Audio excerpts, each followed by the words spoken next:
As COVID-19 cases surge, wealthier countries are recruiting more and more nurses from poorer parts of the world. The International Council of Nurses says that's worsening dire staffing shortages back home and furthering health inequality.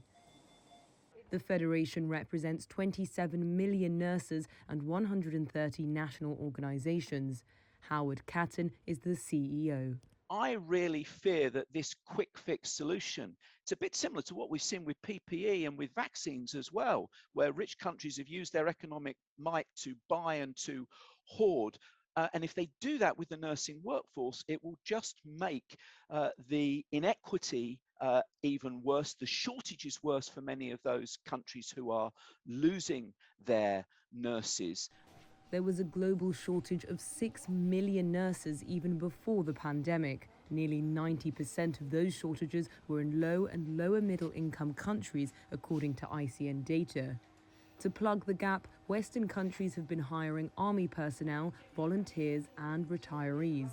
But many have also turned to other countries to solve their problems.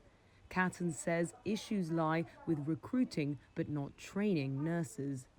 Some people would look at this and say this is rich countries offloading the costs of educating new nurses and health workers. These are other countries who've paid for the education, the investment in those nurses, and then soon after they are educated or when they become more specialist, a higher income country then goes and recruits them, having not had to pay for that education. Some of the recent recruits to rich countries have come from sub-Saharan Africa, including Nigeria and parts of the Caribbean, he added. Nurses were often motivated by higher salaries and better terms than at home.